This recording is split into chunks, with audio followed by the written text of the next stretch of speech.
Bonjour à toutes et à tous, bienvenue sur ce live. Alors on va prendre 3 petites minutes pour pouvoir accueillir tout le monde, le temps que tout le monde arrive, en attendant que chacune et chacun puisse se connecter. Est-ce que vous pouvez nous partager d'où est-ce que vous nous écoutez? Voilà, Isabelle, toi tu es basée à La Défense, à Paris? Oui, bonjour Guillaume. Oui, à La Défense, à Puteaux, au siège d'Enedis. On s'est installé récemment, il y a bientôt 1 an. Voilà. Bonjour à tous et à toutes. Et nous, chez Reverto, nous sommes basés à Villeurbanne, en banlieue lyonnaise, sur le pôle Pixel.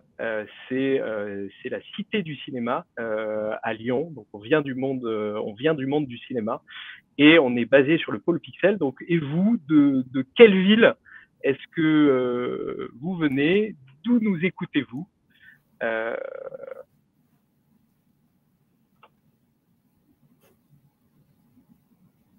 Il est 12h02. On va attendre encore une petite minute, le temps que ça puisse se connecter.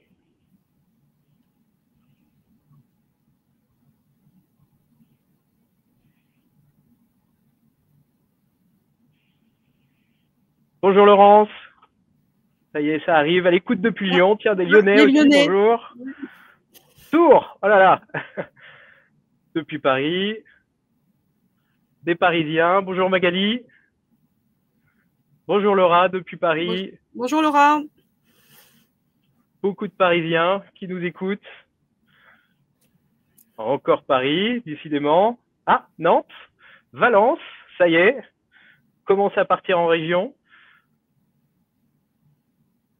Bonjour à toutes, bonjour à tous. La Défense, près de chez toi, ça?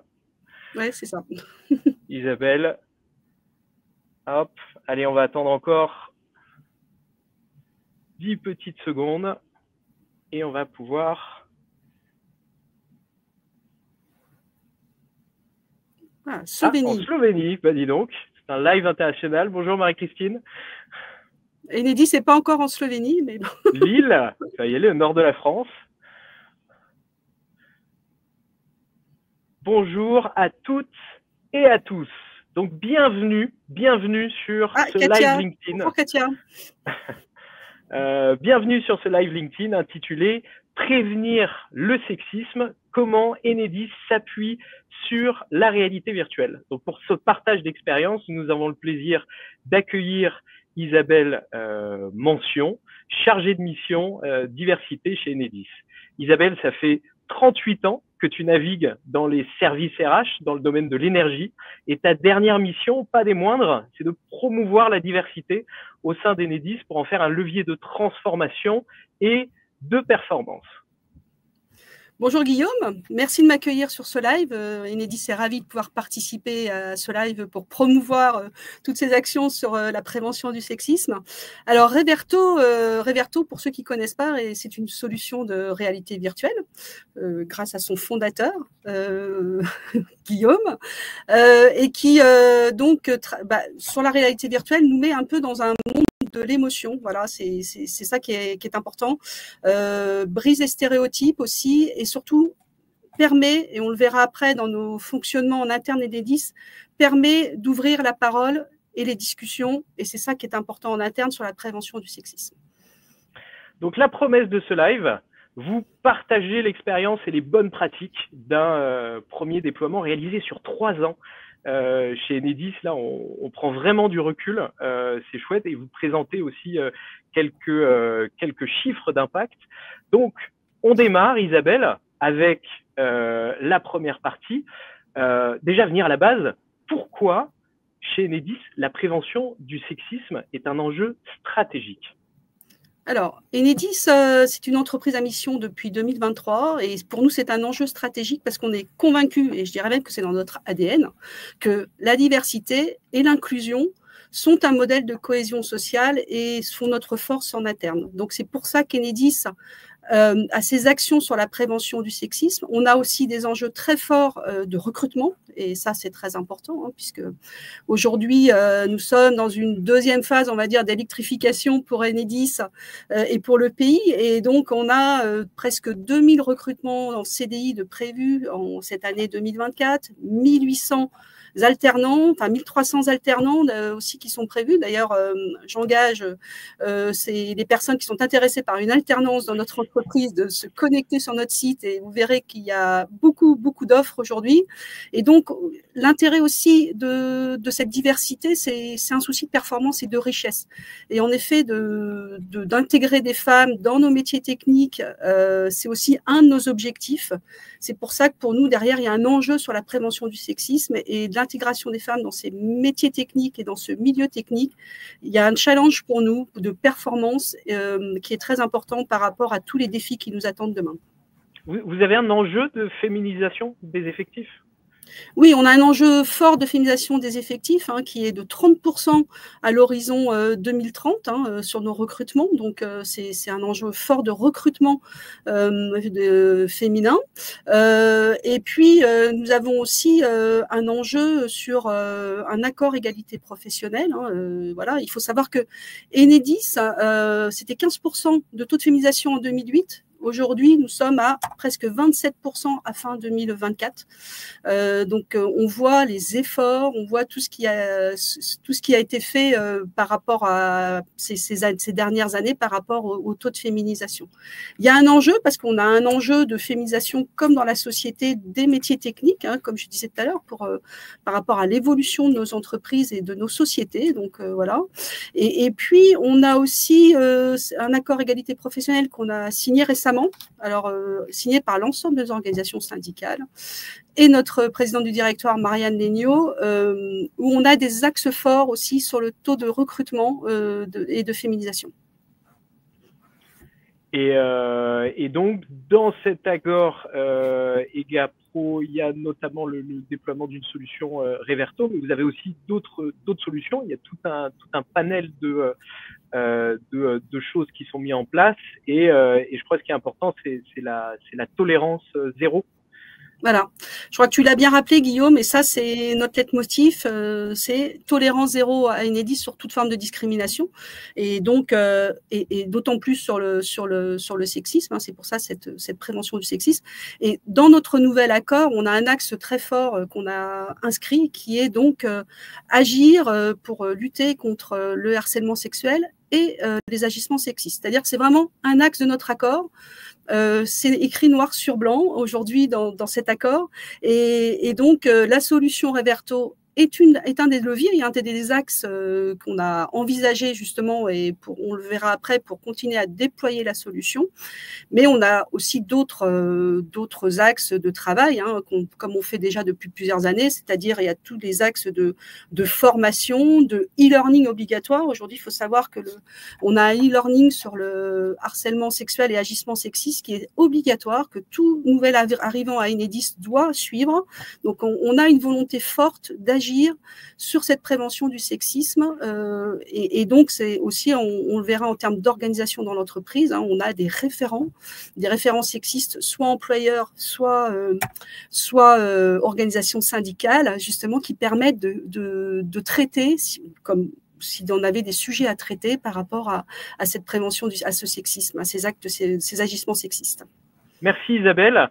Donc gros enjeu stratégique. J'en profite pour répondre à la question de Marie-Christine. Oui, ce live va être enregistré, et nous vous partagerons le lien sur notre page LinkedIn à partir de demain. Donc, si je reprends un peu le fil, Isabelle, nous sommes en 2021. Et dans ce contexte, Enedis se tourne vers Reverto, et ça se fait via un concours de l'innovation. Exactement. Alors là, on est 2021, donc direction régionale sillon rhodanien. Donc sillon rhodanien, vous voyez bien où c'est le sillon rhodanien. Et on a des sujets qui remontent sur la prévention du sexisme. Donc à Enedis, sillon rhodanien, c'est la Loire, le Rhône, l'Ain, l'Ardèche et la Drôme. Parfait, bravo Guillaume, c'est top, c'est ça exactement. Et donc, on a des sujets de prévention du sexisme qui remontent dans cette direction du sillon rhodanien. Enedis, on est une entreprise innovante, performante, donc on a des concours innovation. Donc l'idée est de dire on va impliquer les salariés et impliquer les salariés dans un concours innovation pour essayer de trouver des axes par rapport à cette prévention du sexisme, par rapport à ce sujet à la direction CIRO, qui est son nom réduit, sillon rhodanien. Et donc de ce concours, qui donc est un sujet de prévention, mais aussi de qualité de vie au travail, parce qu'évidemment, prévenir le sexisme, ça veut dire aussi au quotidien, j'ai ma qualité de vie au travail pour exercer mon métier, voilà, en toute sérénité et tel que je suis. Donc ça, c'est le principe aussi de la diversité et de l'inclusion à Enedis. C'est tel que je suis acceptée dans l'entreprise et ça, c'est très important pour nous. Et de fait, donc ce concours est lancé et naturellement, on va dire, Enedis se tourne vers Reverto parce qu'aujourd'hui, la réalité virtuelle, on l'utilise déjà. Enedis, on l'a pour nos formations, pour nos métiers. Enfin, c'est quelque chose. On est une entreprise très innovante et performante. Donc, ces solutions-là sont naturelles dans l'entreprise. Et c'est pour ça que ce concours nous permet de nous tourner vers Reverto. Et Reverto, à l'époque 2021, on va dire sur le marché, Guillaume, c'est vraiment la référence par rapport à ce sujet de réalité virtuelle. Voilà. Merci Isabelle. Et donc on part en tout cas sur un budget pour créer une solution ensemble en réalité virtuelle. Et tout l'enjeu à ce moment-là, c'est de créer le contenu le plus crédible, le plus proche du réel. Donc, qu'est-ce qu'on fait? On part sur des témoignages, de l'immersion et auprès de salariés, auprès de managers qui ont été confrontés à des problématiques d'agissement sexiste, de harcèlement et vraiment dans le domaine technique de l'énergie. Et c'est sur la base de ces témoignages qu'on a construit une histoire qui est une narration en fait à la première personne où glisser dans la peau de Myriam qui travaille sur une base opérationnelle. Donc ensuite, on est venu faire le tournage chez Enedis sur une base opérationnelle en banlieue lyonnaise. Et donc l'histoire, cette femme, elle est sur une base opérationnelle entourée d'hommes. Et elle va être témoin ou la cible d'agissement sexiste, de harcèlement sexuel. Et voilà, après 6 mois de travail, en tout cas, voilà à quoi ressemble la solution. T'es la seule femme. Faut que tu sois à la hauteur. C'est quoi la différence entre ma femme et mon chien? Les poils. Non, c'est le prix du collier. Ça se passe bien. Tu nous montres comment on branche un C4, ok? Oui, je vais leur montrer comment c'est pris branche. T'es où là? Tu connais? Encore en train de te maquiller ou quoi? On va voir à pas se retrouver toute seule là-dedans. Hein?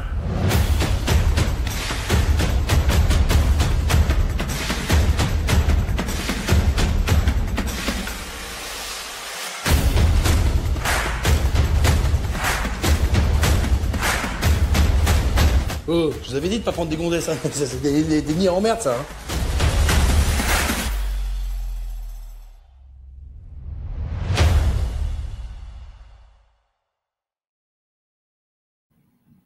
C'est fort, c'est très fort.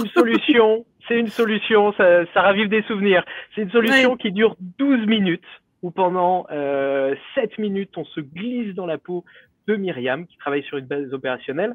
Puis pendant 6 minutes, on revient sur des moments clés de l'expérience pour mettre des mots sur ce qu'on a vécu, apprendre à identifier les situations, connaître la loi et savoir comment réagir.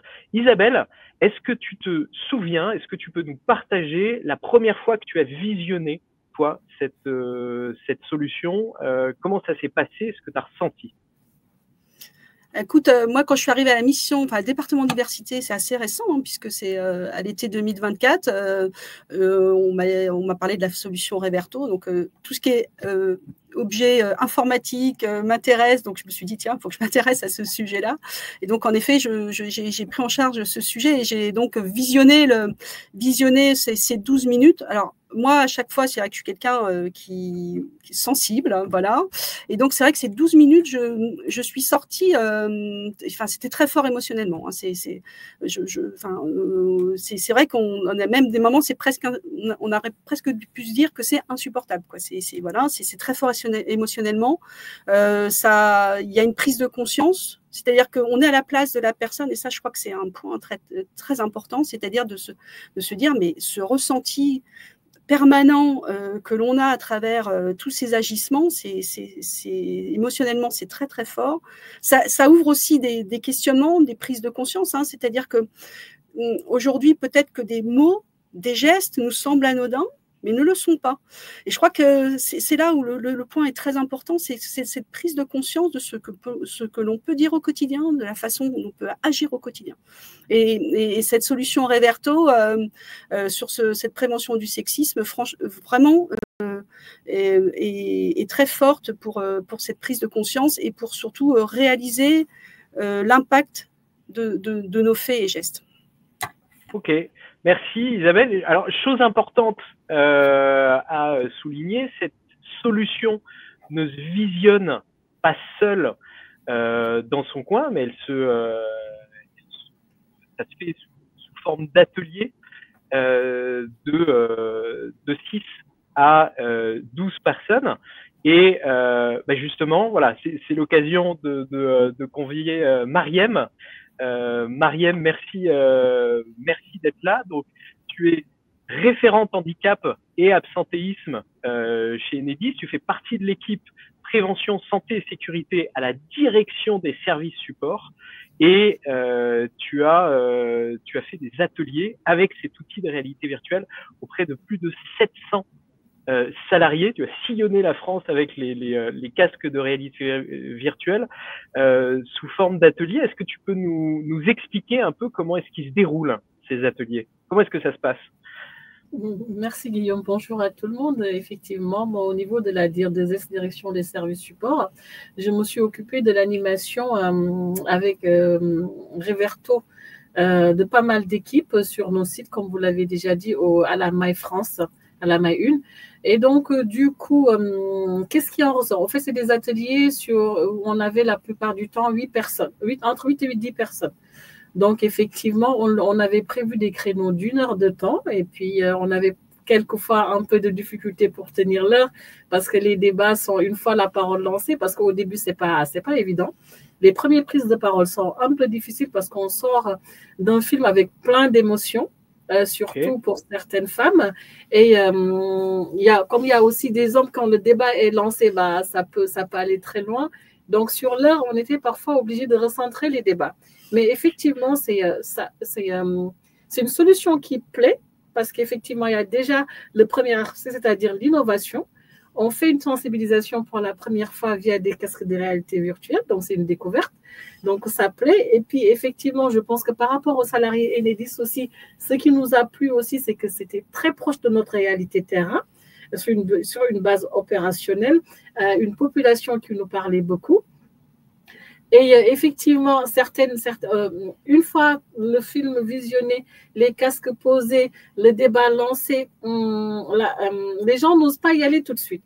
Donc, on faisait un peu fil conducteur avec un script aussi qu'on a pu avoir de par votre solution. Et donc, à poser les questions pour amener les salariés au fur et à mesure dans les débats. Donc, positif, beaucoup de sensibilisation et de prise de conscience et des émotions très fortes parce qu'effectivement, on s'est retrouvé en salle avec des salariés, surtout femmes, qui n'ont pas pu aller jusqu'au bout du film parce qu'émotionnellement, c'était très fort. Mais toujours positif. Et à la fin, on a aussi besoin, on va le dire, de partager autrement. Que regarder le film ne suffit pas. Mais effectivement, c'est un moment de partage qui nous permet d'aller plus loin et effectivement de se poser les bonnes questions et éventuellement commencer à discuter de nos futures solutions. Et qu'est-ce qu'ils disent, les salariés, alors à ce moment-là, Mariem? Après, les salariés, allez, on va prendre les femmes. Donc, elles sont choquées. elles sont en colère. On a envie de, on se pose la question de comment on peut aller aussi loin dans le monde de l'entreprise. Du côté des hommes, c'est oui, ok, d'accord, c'est compliqué, mais on ne sait plus quoi dire, on ne sait plus comment se positionner par rapport à certains mots qui paraissent banals au jour le jour ou certains gestes. Ben là, le débat est reposé sur la table parce qu'on ne sait plus quoi faire ou quoi dire. Ok, donc ça permet de mettre des choses sur la table, en tout cas d'échanger ensemble sur le vécu et de voir ensemble qu'est-ce qui est possible de faire, de ne pas faire, peut-être de rappeler les référents pour chez vous. Exactement. Donc, nous, comme disait tout à l'heure Isabelle, on a des référents aussi bien dans nos équipes P2S et aussi côté organisation syndicale. Donc, on redonne le nom de ces référents-là pour pouvoir quand même les ancrer parce que c'est important. On donne aussi le processus qui est suivi une fois, on va dire, le processus déclenché avec tout ce qui va avec, les enquêtes et trouver une solution. Et puis, on prend surtout de vraies mesures tout de suite par rapport à la victime et on va dire au salarié soupçonné d'harcèlement parce que c'est pas tout de suite une certitude. Donc effectivement, il y a un potentiel harceleur, on essaie quand même de l'écouter, tout est mis en place pour qu'on puisse en tout cas une fois l'enquête terminée, que personne ne se sente lésé de par les décisions prises. Je ne sais pas si je me fais comprendre, si c'est clair. Tu es clair. Merci beaucoup, Marielle. Isabelle, est-ce qu'il y a quelque chose à rajouter sur ces ateliers, comment ils se déroulent? Parce que vous avez fait passer plus de 2000 salariés chez Enedis depuis 2022. Oui, alors je pense que Mariem a bien exprimé la façon dont ça se déroule. Et c'est intéressant de voir ce que je disais tout à l'heure. Hein, c'est un fait et geste que j'ai l'habitude. Voilà, c'est cette compréhension. Et donc, je crois que le débat, et c'est l'intérêt de ces débats, c'est de pouvoir échanger et de pouvoir comprendre ce que ressent l'autre. Et je le dis et je le redis, c'est vrai qu'en effet, comme l'a dit Mariem, c'est-à-dire que s'il y a un constat d'agissement, de faits réels, de toute façon, l'entreprise mettra toujours par rapport à sa préoccupation de tolérance zéro, mettra en œuvre les mesures nécessaires, de toute façon, si c'est avéré. Mais il y a des enquêtes, on a compris qu'il y a des enquêtes, il y a des échanges, il y a des entretiens, mais voilà. Mais c'est la prise de conscience sur ce que je peux dire, peux faire, ne peux plus dire, ne peux plus faire. Je crois que ça, c'est très important. Et comme je le disais tout à l'heure, j'en ai parlé dans mon accord égalité professionnelle, dans notre accord, c'est pas le mien, mais dans notre accord égalité professionnelle, c'est qu'on a ancré la solution Reverto au moins jusqu'en 2027, et donc dans cet accord, et ça veut dire que Reverto est un de nos leviers et continuera au moins pendant 2 ans à nous aider par rapport à cette prévention du sexisme. Merci Isabelle. Alors s'il y a des internautes qui ont déjà fait la solution, qui ont déjà participé à des ateliers, et j'en ai reconnu quelques-uns un peu dans la liste qui faisaient qui étaient dans les commentaires, n'hésitez pas à nous partager en commentaire vous, qu'est-ce que vous avez ressenti dans cette solution, voilà, sous la forme d'atelier, qu'est-ce que ça a permis de débloquer, comment est-ce que vous utilisez cet outil, on est preneur, donc allez-y, partagez en commentaire, et je passe aux mesures d'impact, parce que ça fait 3 ans que cette solution est créée, ça fait 2 ans qu'elle est déployée. Ça a commencé sur le sillon rhodanien autour du Rhône début 2022. Aujourd'hui, c'est plus de 2000 salariés dont on a réussi en tout cas à retrouver la trace sur les ateliers. On est retourné pour les voir l'été dernier, à l'été 2024, pour faire une étude d'impact et pour pouvoir mesurer dans le temps l'impact sur les connaissances, sur la capacité à agir et sur le vécu au sein de l'entreprise. Donc sur le plan méthodologique, on a réussi donc avec des questionnaires assez longs à avoir les retours de 250 salariés sur ces plus de 2000. Donc on a un échantillon en tout cas qui est significatif, et donc de personnes qui avaient fait la formation il y a 1 an ou 2 ans, et on les récupère plusieurs mois après, 1 an, 2 ans après, avec un questionnaire approfondi. Donc c'est la première fois qu'on a un recul aujourd'hui sur aussi long et sur un tel échantillon sur l'impact de ces solutions. Donc première chose, ce qu'on a vu, voilà, sur la remarque sexiste. Donc au moment où on fait l'atelier, où on fait l'expérience, on a un salarié sur 2. Et c'est des chiffres qu'on retrouve vraiment dans tout secteur confondu, qui est capable d'identifier les agissements sexistes. 1 an, 2 ans plus tard, on passe à 82% qui sont capables d'identifier des remarques sexistes ou des agissements sexistes. Sur des situations de harcèlement sexuel, on est sur 48%. Sur 48% de salariés au moment de l'atelier qui savent identifier, donc pareil, 1 sur 2 à peu près, qui savent identifier des situations. 1 an plus tard, on est à 91% qui savent identifier ces situations. Et enfin, sur l'agression, alors il y a une scène d'agression, notamment dans ce film, où Franck met une main aux fesses à Esteban, il lui touche les fesses, donc c'est une agression sexuelle. Et au moment de l'expérience, on a 38% qui savent identifier que c'est une agression sexuelle. Dans le temps, 1 an plus tard, on vient vers eux, c'est 96%. 96% qui sont capables d'identifier. Alors, il y avait une question sur quel panel de salariés. Donc voilà, pour rappel, donc on a plus de 2000 salariés qui ont été touchés avec qui ont fait ces ateliers, et on en a donc un échantillon significatif de 250 qui est largement significatif, qu'on a pu récupérer ensuite. Et donc, alors chose intéressante, donc on s'est rendu compte que maintenant, en tout cas, il y avait des connaissances qui avaient été ancrées, et ensuite, grâce à ces connaissances, ils savent comment réagir. On passe de 40% qui disent qu'ils savent comment réagir au moment de l'expérience à 78% 1 an après, donc vraiment un doublement des personnes. Et comment est-ce qu'ils réagissent? Alors là, très intéressant, 60% qui interviennent à chaud pour faire cesser le comportement, 27% qui vont en parler à la personne ciblée, puis ensuite aller voir ensuite le manager et le référent. Mais en tout cas, on a les témoins qui deviennent véritablement acteurs sur cette solution. Et enfin, sur le vécu, qu'est-ce qui s'est passé sur le vécu, voilà, entre le moment où on a commencé les ateliers et l'été dernier, les remarques sexistes. Donc là, on a un pourcentage de participants qui déclarent avoir été témoins de remarques sexistes. On passe de 49% à 26%, ça se divise par 2. Harcèlement sexuel, on passe de 12% à proche de 0%, donc divisé par 10, et aucun des agissements, on passe de la moitié aux 3/4.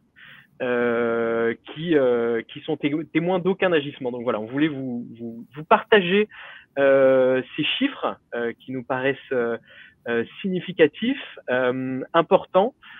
Isabelle, que t'inspirent ces chiffres? Écoute, Guillaume, ces chiffres, moi je trouve que ce panel il est très intéressant par rapport à ces 250 salariés qui ont répondu, donc c'est significatif. Je disais tout à l'heure, c'est la prise de conscience aussi, et donc ça nous a permis aussi nous de poursuivre nos actions depuis 2 ans sur l'ensemble de l'entreprise. Ça c'est important aussi, c'est-à-dire qu'on a décliné la solution Reverto et on va continuer à la décliner comme on l'a vu pendant au moins 2 ans, mais aussi ça nous a permis aussi de compléter ce qu'on faisait déjà, comme je le disais tout à l'heure, avec nos propres solutions en interne, c'est-à-dire de sensibilisation, de e-learning, de formation.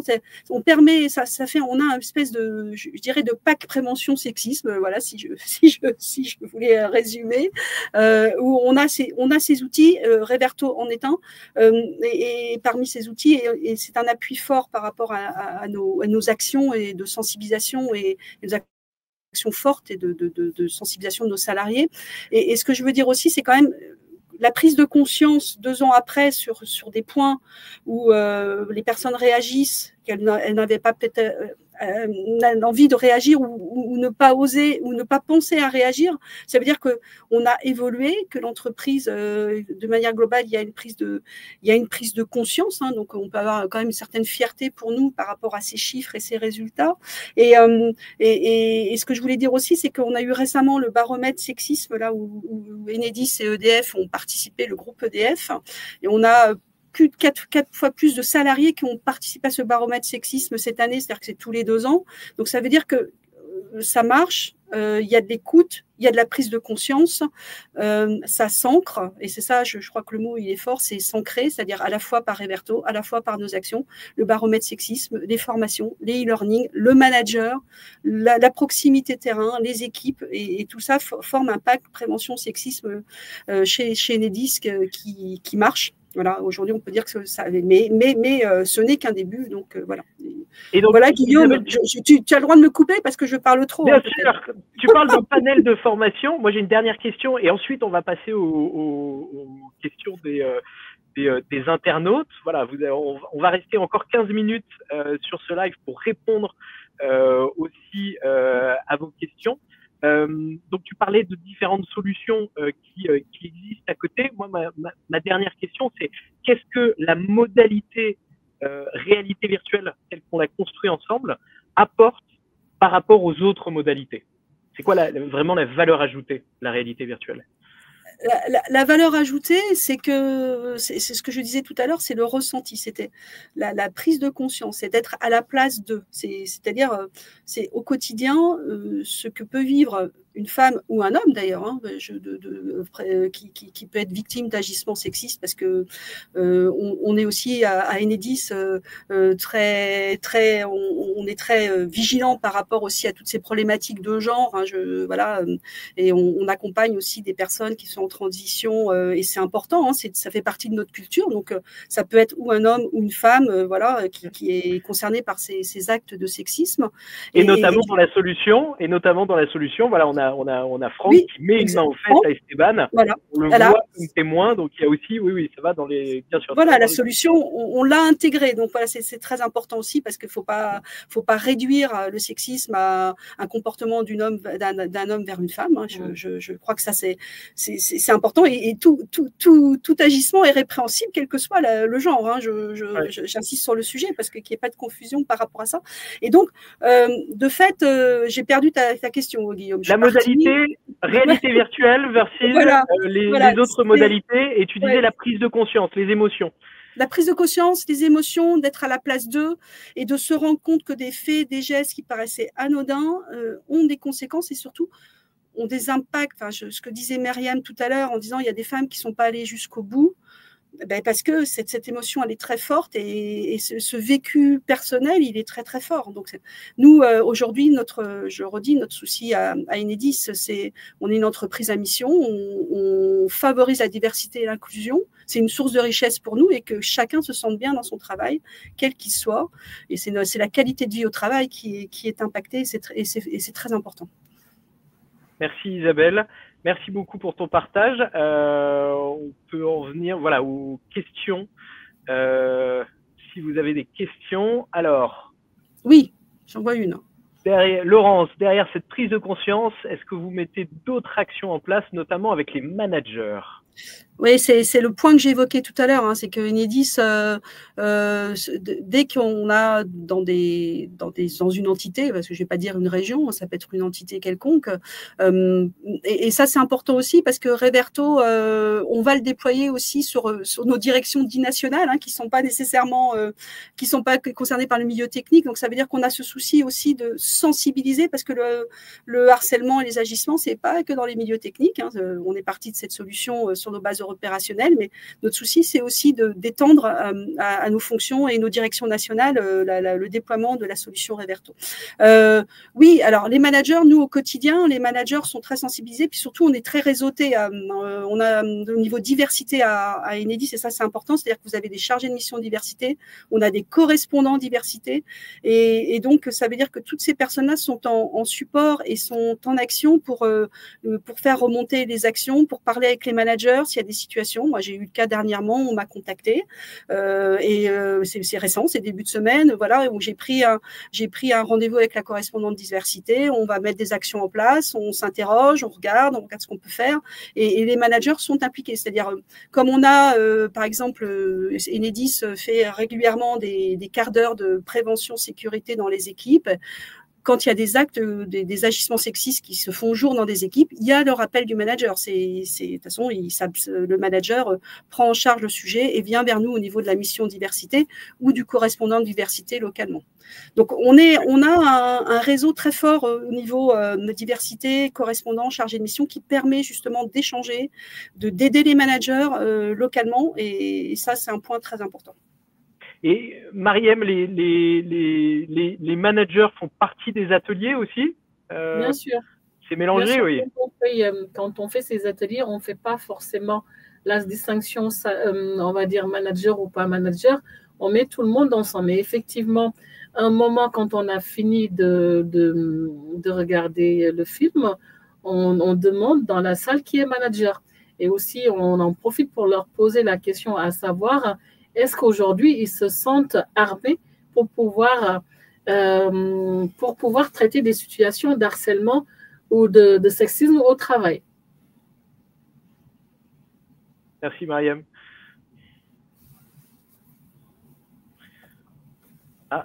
Alors le baromètre baromètre du sexisme. Alors le baromètre sexisme, c'est pas. Donc, c'est des entreprises. Il y a plusieurs entreprises qui participent en France.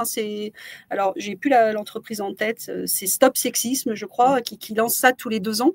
Et donc, c'est pas propre à Enedis, puisque c'est basé sur un questionnaire qui est qui est réalisé avec Ipsos. Voilà. Et donc, ce questionnaire Ipsos est commun aux entreprises qui sont adhérentes un peu de la charte, alors je vais dire une charte, mais c'est pas, voilà, adhérentes du baromètre sexisme.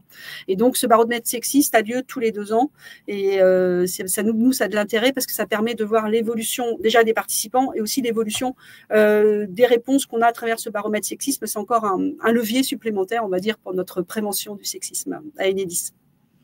Je me permets de compléter, j'ai retrouvé un peu les données sur l'étude tout à l'heure sur les cadres. Alors sur les personnes qui ont fait les ateliers Reverto, on a 57% d'hommes, 39% de femmes, 63% qui sont en maîtrise, 21% de cadres et 16% qui sont en exécution. On voit que c'est assez mélangé en tout cas. Voilà, que ce soit femmes, hommes et niveau hiérarchique aussi.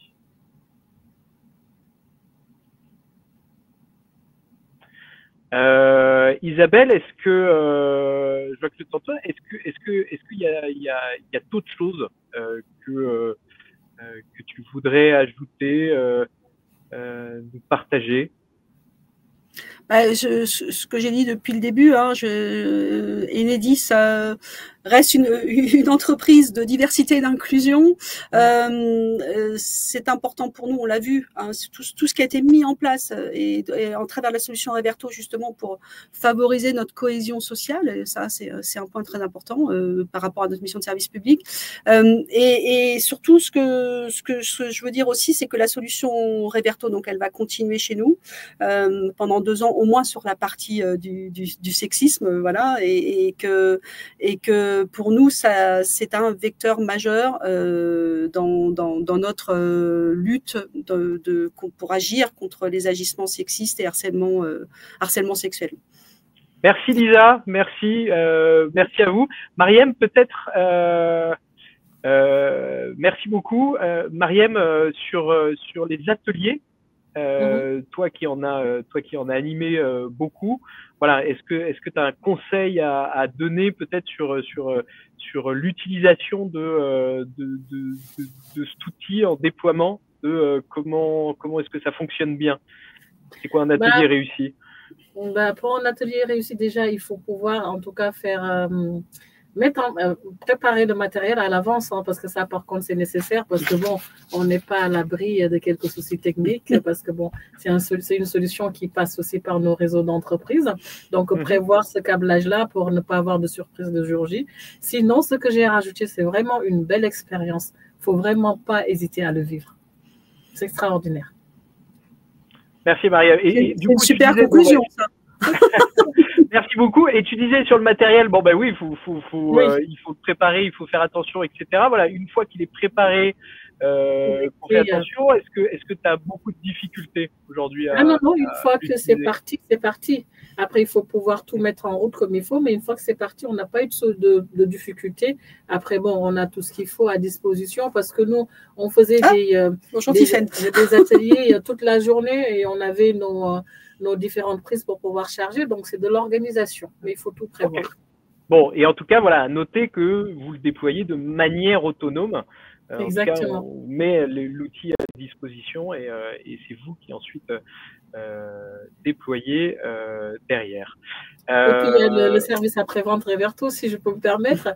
À chaque fois qu'on est embêté, quand même, on a quelqu'un au bout qui peut toujours nous aider à reparamétrer les casques. C'est vrai, comme il faut. Important. Oui, on ne vous laisse pas tout seul quand même. Tout à fait. Bon, merci beaucoup. Merci à toutes et à tous pour ce live. C'était un vrai plaisir de vous retrouver. Merci, un immense merci Isabelle et Myriam pour votre temps.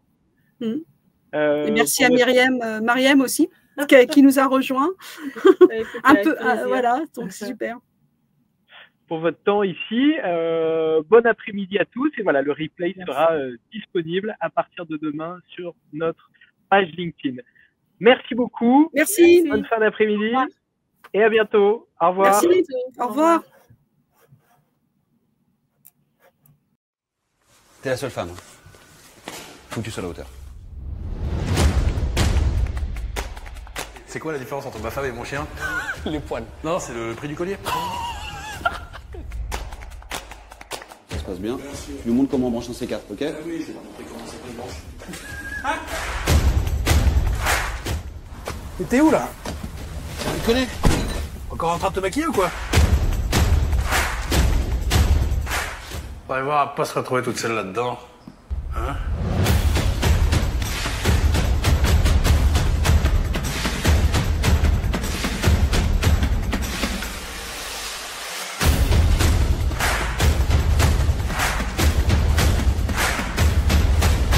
Oh, je vous avais dit de pas prendre des gondesses, hein. C'est des nids en merde, ça. Hein.